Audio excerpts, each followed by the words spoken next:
정상적으로 신앙생활을 하게 되면 제일 먼저 예수님을 구주로, 나의 구세주로 믿고 구원받는 일들, 말하자면 회심이라고도 하고, 우리가 또 중생이라고도 하는 예수를 믿고 구원받는 일이 일어나고, 그 다음에는 우리의 신앙이 성장해 나갑니다. 그래서 에베소서 말씀에 나와 있는 대로 범사에 예수 그리스도의 장성한 분량까지 자라가라라고 말씀하신 대로 우리의 신앙이 예수님을 향해 성장해 나갑니다. 그리고 성장해 나가는 과정 속에서 계속해서 이제 우리가 받은 은혜를 우리 주변의 사람들한테 또 전하면서 우리가 증거자의 삶을 살게 되는 것입니다. 나와 같이 예수를 믿는 사람을 또 생기게 만드는 그런 일들이 일어나게 되는 거죠. 예수를 믿어 구원받고 신앙이 성장하고 또 나 같은 사람을 우리 주님 앞으로 이끌어내는 그런 귀한 일들을 하는 것이 바로 예수를 믿고 신앙이 생활에 이루어지는 과정이다라고 말을 할 수가 있습니다. 참으로 성부, 성자, 성령 하나님께서는 이 땅의 모든 사람들이 구원받기를 원하십니다. 성부 하나님께서는 이 세상 사람들을 너무나 불쌍히 여기셔서 이 세상 사람들을 구원하시라고 가장 사랑하는 아들 독생자 예수 그리스도를 우리 위에 아낌없이 보내주셨고 아들 예수님을 희생시키셨습니다. 예수님께서는 이 땅에 자신의 피값으로 교회를 세워주시고 교회를 통해서 온 세상 사람들을 구원하기 원하셨습니다. 오늘 본문 말씀에 보면 성령이 아니고는 예수를 주시라 할 수 없다라고 했는데 성령께서는 교회를 통해 세상 사람들을 계속해서 구원해 나가십니다. 우리가 보통 사도행전을 가리켜서 교회행전이다라고도 하고 성령행전이라고도 부르는 것은 성령께서 예수님이 세워주신 교회를 통해서 계속해서 사람들을 구원해 나가시기 때문에 그런 것입니다.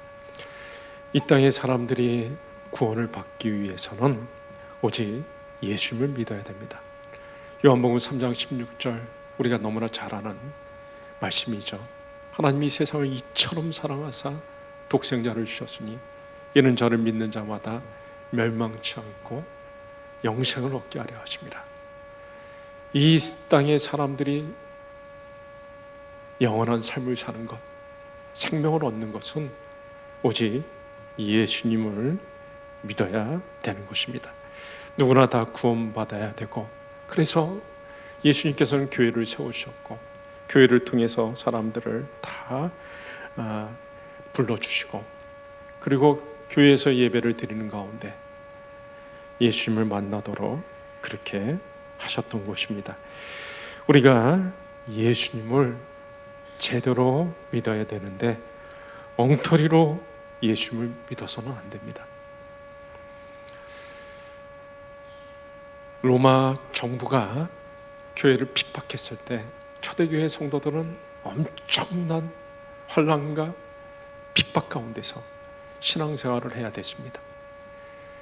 로마 황제 숭배를 강요하는 이 로마 정부와 맞서가지고 신앙생활을 하는 것은 너무나 힘들었습니다. 더구나 로마 정부에서는 사람의 살과 피를 나누는, 오해해가지고 사람의 살을 뜯고 피를 나누는 종교다, 사교 집단처럼 오해도 하고 해가지고 기독교를 더 박해했던 거죠. 그래서 신앙생활을 하려면 목숨을 걸고 신앙생활을 할 수밖에 없었습니다. 카타콤이라고 하는 지하 동굴, 지하 무덤에 가서 신앙생활을 해야 됐고, 터키에 가면 테링구유라고 하는 옛날에 초대 신앙을 가졌던 기독교인들이 어떻게 살았는가 하는 것들이 잘 나타나 있습니다. 너무 핍박을 받다 보니까 땅속으로 60m, 80m까지 들어가가지고 그곳에서 먹고 자고 생활하면서 예배드리고, 그리고 발각되면 죽기 때문에 철저하게 신앙으로 무장시키는 교육도 하고 신앙으로 살지 않으면 훈육도 하고 그러면서 신앙생활을 했었습니다.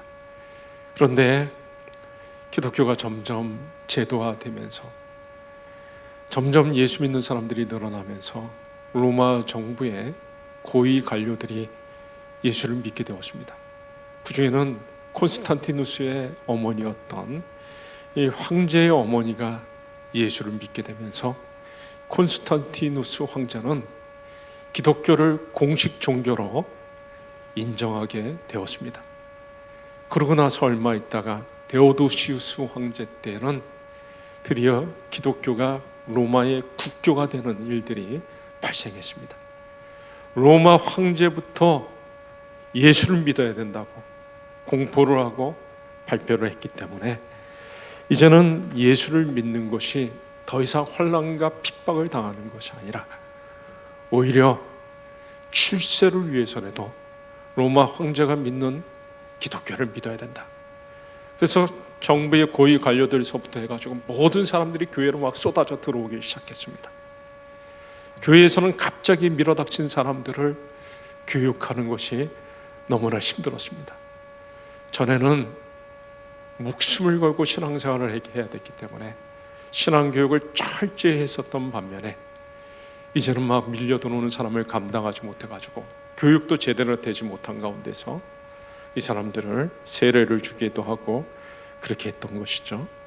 그러다 보니까 엉터리 신자들이 많아지게 되고 무늬만 크리스찬이었었고 기독교가 타락하고 사회에서 지탄을 받는 자리로 나아가게 되었습니다.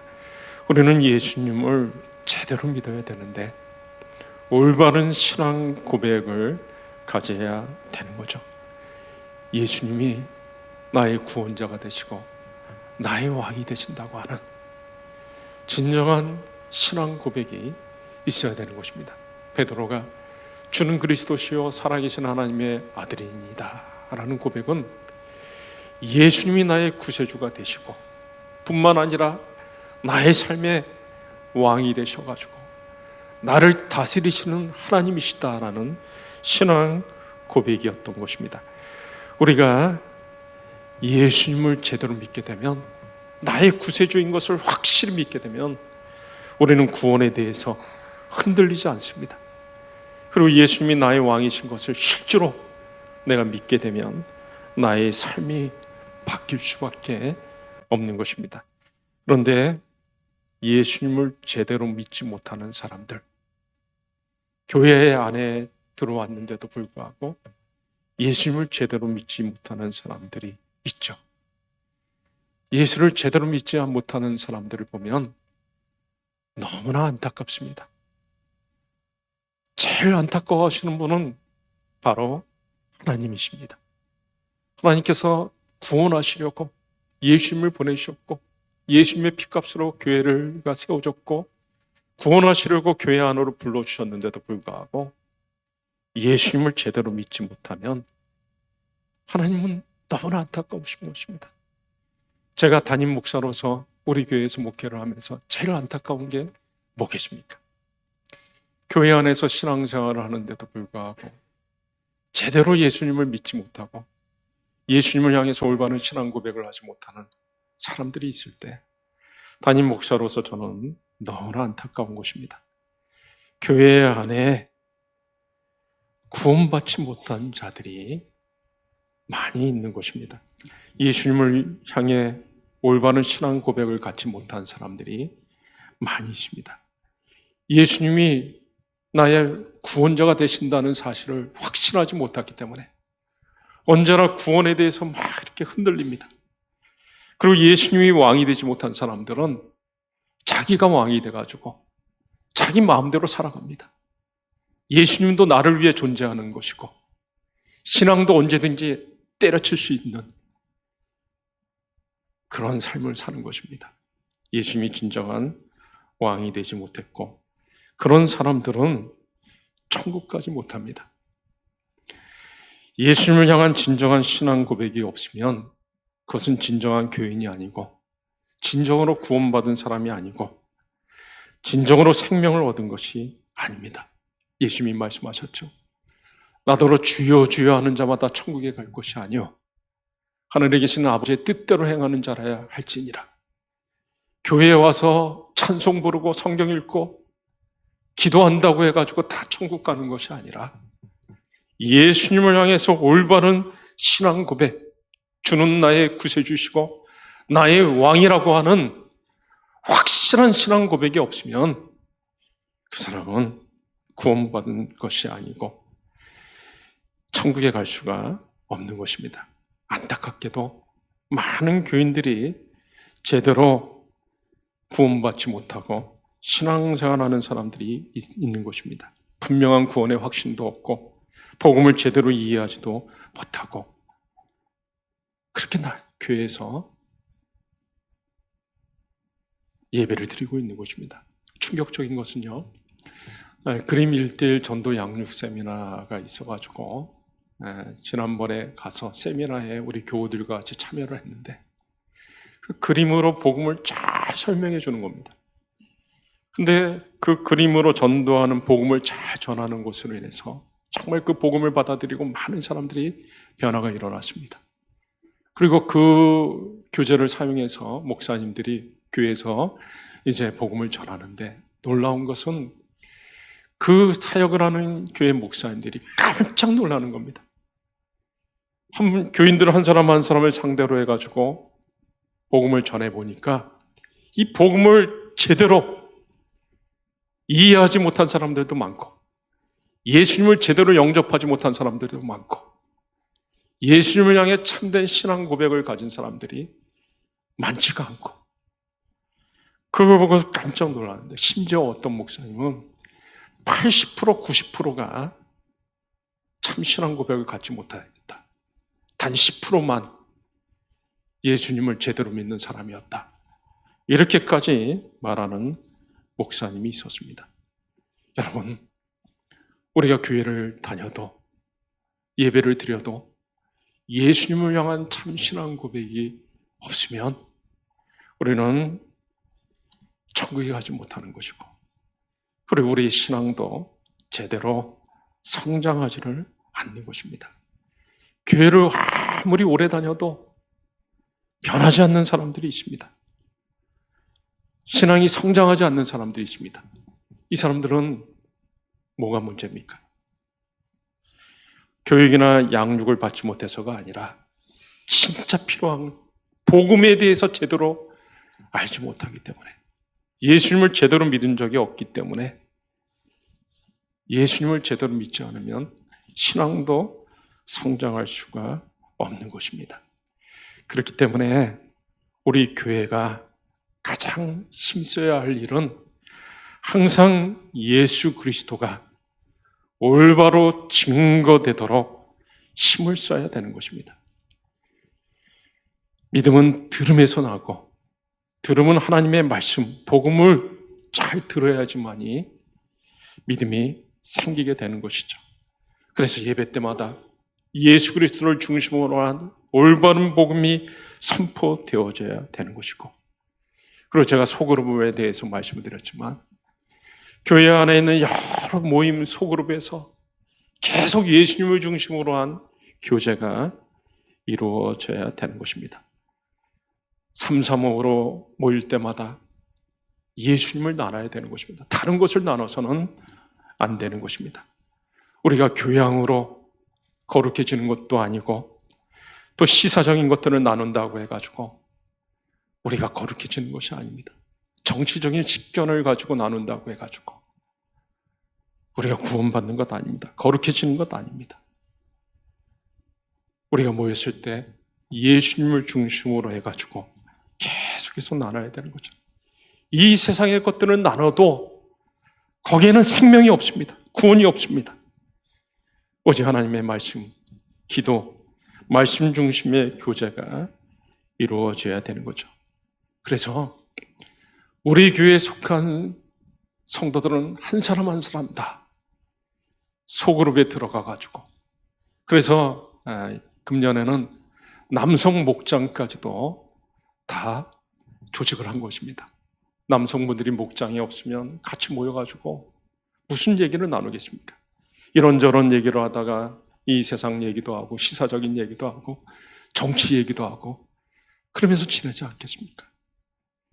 그런데 우리가 목장 안에 들어가 가지고 하나님의 말씀을 나누고 예수님을 나누고 이렇게 할 때 우리의 신앙이 같이 성장해 나가는 것이죠. 그래서 2026년에는 우리가 소그룹 모임을 굉장히 강조하고 그거를 강화시켜 나가려고 합니다. 그리고 교회에서는 철저하게 복음으로 성도들 한 사람 한 사람을 무장시켜야 되는 거죠. 그래서 새 가족들이 왔을 때는 우리가 먼저 교제를 복음 전하는 예수님의 관계된 1, 2, 3가를 예수님 중심에 복음 전하는 것으로 전하고, 그리고 제 자신도 저도 우리 교우분들 중에 구원의 확신이 없는 사람들, 예수님에 대한 올바른 신앙 고백이 없는 사람들을 위해 1:1 신방을 가지려고 합니다. 특히 연세 많으신 분들, 이 땅에서 살 날이 얼마 남지 않은 많은 분들을 그분들한테 복음에 대해서 무장시켜야 하는 일이 필요하고, 그리고 우리 오래 신앙생활을 했지만 복음에 대해서 제대로 이해하지 못한 분들을 위해 2월 달에는 복음에 관계된 세미나를 가지려고 하고 있습니다. 여러분, 우리 교회가 가장 기뻐해야 할 일이 뭘까요? 반대로 다른 것으로 질문하면 우리 하나님께서 가장 기뻐하실 일이 뭘까요? 하나님이 가장 기뻐하는 일은 어떤 일일까요? 그것은 제가 이미 설교를 했죠.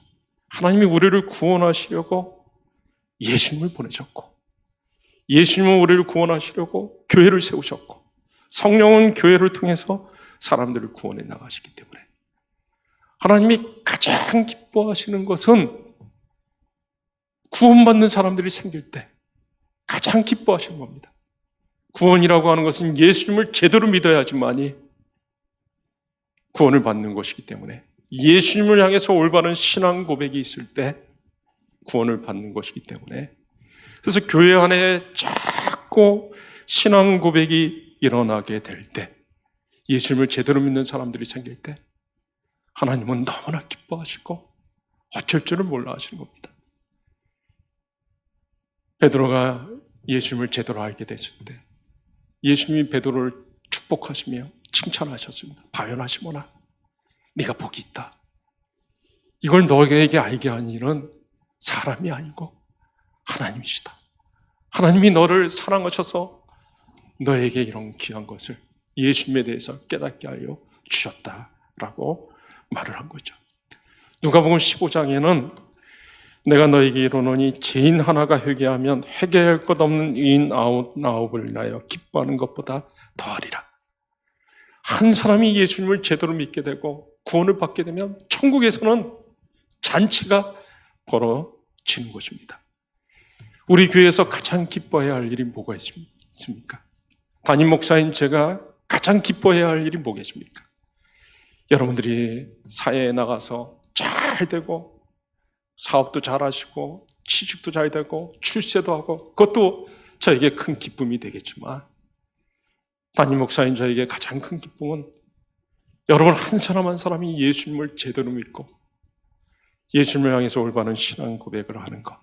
그래서 참된 구원, 확신 가지고 예수님을 왕으로 모시고 사는 성도들, 이런 사람들을 볼 때마다, 이런 사람들이 생길 때마다 저에게 가장 큰 기쁨이 되지 않겠습니까? 우리 주일학교 어린아이가 어렸을 때서부터 신앙생활을 잘 해가지고 예수님을 향해서 올바른 신앙 고백을 할 때, 그리고 우리 교회 안에 교육을 잘 받아서 학습 세례를 받고 세례를 받아가지고 예수님을 제대로 고백할 때, 그때 우리가 바로 교회에서 잔치를 벌여야 하지 않겠습니까? 교회가 가장 기뻐하는 일들이 돼야 되는 거죠. 이제 말씀을 맺습니다. 우리는 계속해서 교회의 가장 본질적인 사역을 위해 기도해야 될 것입니다. 예배 때마다 예수님이 잘 증거되어 줄 수 있도록, 그리고 우리의 모임에서 예수 그리스도를 중심으로 한 아름다운 모임이 계속 나눠질 수 있도록 그래서 속으로 안에서 예수 그리스도를 중심으로 신앙이 성장해 나갈 수 있도록, 그리고 우리 교우들 한 사람 한 사람이 올바른 복음으로 무장되어 줄 수 있도록 우리가 기도해야 할 것입니다.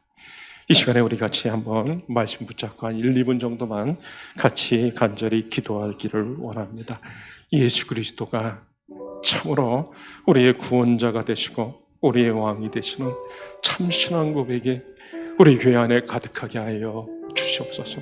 우리 성도들 한 사람 한 사람이 다 이런 신앙 고백으로 무장하게 하시고 예수 그리스도의 복음이 예배 때마다 잘 증거되어지고 우리의 작은 모임에서도 예수님을 중심으로 한 나눔이 풍성하게 이루어지게 하여 주시옵소서. 우리 교우들이 다 복음으로 무장하게 하여 주시옵소서. 같이 기도하시겠습니다. 하나님 아버지,